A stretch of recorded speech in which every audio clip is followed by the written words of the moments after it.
Election अगर जिस दिन फेयर हो जाए, मध्य प्रदेश में भारतीय जनता पार्टी के पास नेचुरल वोट इतना नहीं है कि वो 50 विधायक भी जिता सके। बैलेट पेपर में हम आगे हैं और ईवीएम में हारे हैं। शिवराज सिंह जी थे मौजूद, सिंधिया जी थे, उनके सामने मिश्रा जी ने मुझे गाली दे करके प्रचार किया था। मुझे गाली दे के जाएंगे तो मैं तुम्हें हराऊंगा नहीं। मैंने हराने का संकल्प ले लिया था और मैं चुनाव हरवा दिया। 7 तारीख को दिन के 2 बजे अपने हाथों से राजभवन के सामने मैं मुंह काला करूंगा। मध्य प्रदेश विधानसभा चुनाव में कांग्रेस की करारी हार के बाद एक वीडियो जमकर वायरल हो रहा है। ये वीडियो फूल सिंह बरैया का है, जिसमें उन्होंने चुनाव से पहले ये बात कही थी कि भारतीय जनता पार्टी यदि 50 विधायक भी उसकी जीत के आ जाएंगे, प्रत्याशी जीत के आ जाएंगे, तो वो खुद अपना मुंह काला करेंगे। इस वक्त हमारे साथ खुद फूल सिंह बरैया मौजूद हैं, भोपाल में आज आए हैं बैठक के लिए। क्या ये वीडियो सही है फूल सिंह जी? वीडियो सही है, मेरा ही है। और अब क्या आपने जो बात कही थी आप उस पर कायम रहेंगे? उस पर कायम हूं और मैं ऐसा मानता हूं कि अगर आज चुनाव फेयर हो जाए, इंडिया में ये इलेक्शन अगर जिस दिन फेयर हो जाए, मध्य प्रदेश में भारतीय जनता पार्टी के पास नेचुरल वोट इतना नहीं है कि वो 50 विधायक भी जिता सकें। कांग्रेस एक आरोप भी लगा रही, कांग्रेस के कई नेता हैं, विवेक तनखा हैं, दिग्विजय सिंह हैं, वो ये कह रहे हैं कि बैलेट पेपर्स की जब काउंटिंग हुई तो उसमें कांग्रेस आगे चल रही थी। उन्होंने एक शीट भी जारी की है, उसमें बताया कि बैलेट पेपर में कांग्रेस को ज्यादा वोट मिले हैं, लेकिन ईवीएम की जब गिनती शुरू हुई तो कांग्रेस पिछड़ती चले गई।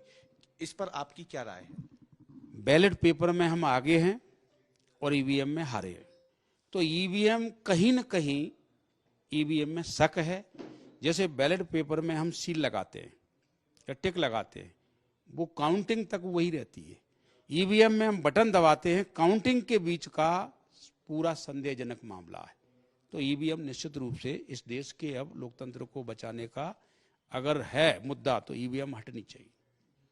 इसमें आपको क्या हार के बड़े कारण क्या लगते हैं फूल सिंह जी? कांग्रेस की इतनी करारी हार, क्योंकि 15 सालों के बाद आपकी सरकार बनती है 18 में, फिर 15 महीनों में गिर जाती है। इस बार कांग्रेस पूरी तरीके से आश्वस्त थी, दिग्विजय सिंह कह रहे थे 130 से ज्यादा सीटें आएंगी, फिर अचानक से हार, इतनी बुरी हार। मैं पब्लिक में अक्सर घूमता रहता हूं, चुनाव में भी रहा, भविष्य में आगे भी रहूंगा, चुनाव के बाद भी रहूंगा। किसी ने भी मुझसे मेरे सामने, जहां तक उसमें बीजेपी के भी मतदाता थे, किसी ने ये नहीं कहा कि हम बीजेपी को लाएंगे। महंगाई से बचना है, बेरोजगारी से बचना है, लॉ एंड ऑर्डर से बचना है, आवारा पशुओं से किसान को बचाना है, तो बीजेपी को हमें बदलना पड़ेगा, क्योंकि हमें सही जिंदगी जीना है। तो अब हमें कांग्रेस लानी है। यही आवाज थी और यही आवाज अभी है। बस ईवीएम ने आवाज को बदल दिया है, बाकी कोई फर्क नहीं। आज की तारीख में लोग इसके ऊपर आज भी अड़े गए। आपने एक और बात भी कही थी जो शायद बहुत कम लोगों को याद भी होगी।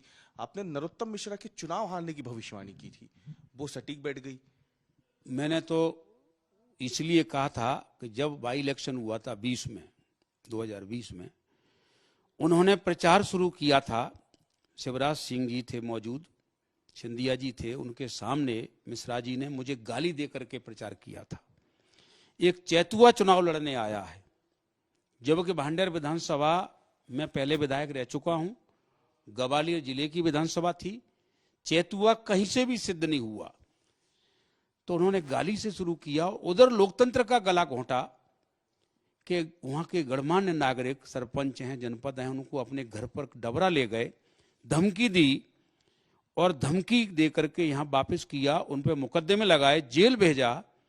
और यही नहीं, पुलिस से बटन दबाए मशीनों के, थानेदारों से बूथ कैप्चरिंग करवाई।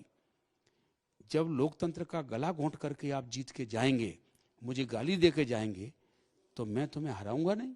मैंने हराने का संकल्प ले लिया था और मैं चुनाव हरवा दिया। अच्छा, तो अब एक सवाल बस सबके मन में है कि आपने जो बात कही है उस वीडियो में, वायरल वीडियो में, तो उसके लिए आपने कोई तारीख, कोई दिन मुकर्रर किया और कब करेंगे? क्या आप खुद ही करेंगे? 7 तारीख को मैं ये कहना चाहता हूं कि काला मुंह की बात छोड़िए। लोकतंत्र बचाने के लिए, संविधान बचाने के लिए, देश बचाने के लिए लहू बहाना भी पड़ेगा तो हम लाल मुंह भी करेंगे, लेकिन हम संविधान बचाएंगे, देश बचाएंगे। इस पर मैं आज भी अडिग हूं। 7 तारीख को दिन के 2 बजे अपने हाथों से राजभवन के सामने मैं मुंह काला करूंगा।